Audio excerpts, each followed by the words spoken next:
Gary Rabine, thanks for joining us again on the Illinois Channel. Good to see you. And a lot of lay people who are not political, are not really focusing yet perhaps on the gubernatorial candidates or campaign coming up in 2022. But the candidates are started, and you are one, and you are running for the Republican nomination for governor. You've never run before. You're a self-made man. Why are you deciding, kind of like President Trump did, he never held office and decided to go into politics? What brings you into the political arena? Yeah, so number one, I am sprinting. I'm not just running, but for about over 2 months now I've been sprinting all over Illinois. It's a blast. I love our state and I love the people, so it's been a lot of fun. But I'm running because I can see my family, my friends' families, and so many that want to get out of here. And it bugs me, it just bothers me so bad. And I've been following, I've been in business, building business for 40 years. 20 years as a laborer, truck driver, doing all those things to build parking lots, concrete and asphalt parking lots across the country. And the last 20 years really building businesses as a leader, building entrepreneurs. So understanding what leadership looks like, what great leadership looks like, successful leadership, it's not what we see in our governor and our mayor of Chicago, right? So it's not what we see in most of these legislators either. So I'm confident that we need a leadership mind that understands how to build leaders and doesn't rule like a like royalty, and that's what I see today. I mean, the executive order that he just passed another executive order recently, I think, right? For the first of the month, another executive order. These things this isn't right? This is ruling like a dictator, not a governor. So you have a moniker, the Ditch Digger CEO, right? And what is that, your Twitter handle, I think? No, you know what? I have a podcast called Ditch Digger CEO. It's my original story. I was laughed at as a ditch digger. Started my first business, at a young age. Got out of high school, got into business, and built a business in paving driveways, then parking lots, and then a lot of other things. So the last 20 years I've been building many businesses, but it's just kind of a chip on my shoulder that I always remember. People call me a ditch digger. You probably weren't going to be very successful, and I knew that without a college education I'd do okay as long as I worked really hard. We'll skip ahead to say you became very successful. What I find interesting about your story is you really cover the social gamut. You've been the guy sweating in the hot sun with calluses on his hands, and you're also able to go up with anyone in Chicago and high society with the success that you've had.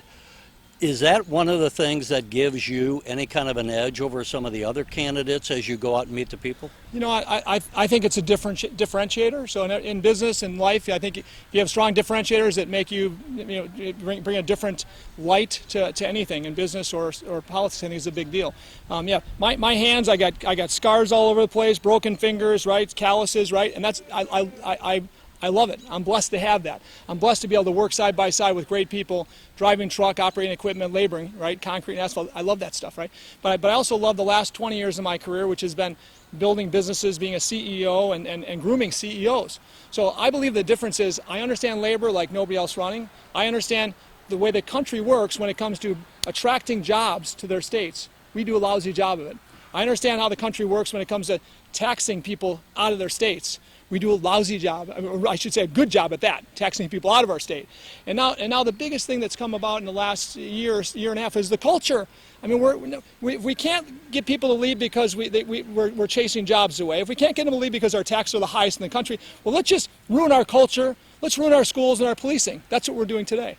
So, I mean, I'm very passionate. This is a great state that we need to save. That might, and I would ask that we could do a more in-depth interview at a later time. But right now, just as we close, when you are out talking to the voters, what are some of the issues that they're most concerned about? You know what? They're amazingly, they're not all that different. I mean, whether I'm talking to a kid graduating college, they don't want to stay here, right? Whether I'm talking to some retired folks that have a few bucks in the bank, they don't want to get taxed with our death tax, right? I mean, whether it's a middle-income family that moves out across the border for 1/3 the tax cost in a house and way more appreciation and value of a house, right? It's the gamut right now. It's the gamut. And now, and again, when you have the cultural stuff, it's across the board, these things. I'm very confident it's job creation that we're losing out on, it's taxation we're the highest on, and it's ruining our culture. If you think about those three things, it covers it all. What we're doing to our police is terrible. Taking this great trade of policing where these kids grow up, guys and gals want to be heroes, right?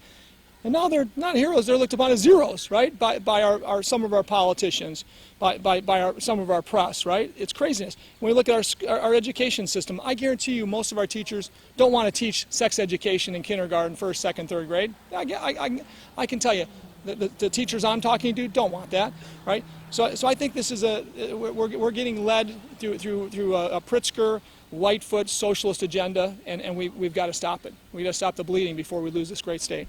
For those who want to know more about you, you have a website. Where can they find more information about Gary Rabine? Yeah, so Rabine for Governor. Look us up there, RabineForGovernor.com. So we've got Facebook. We've got all kinds of stuff going on. I'm not a social media giant by any stretch, so I know I've got stuff going on there. But basically, Facebook as well as we do Instagram. I've got LinkedIn, stuff like that. But we need people to jump on and help us in our campaign. We need lots of volunteers. We're getting amazing volunteers, but we need a lot more to take the state. So, great. Gary Rabine, thanks so much. Thank you.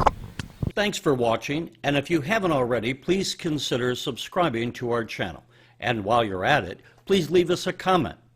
Thank you for watching.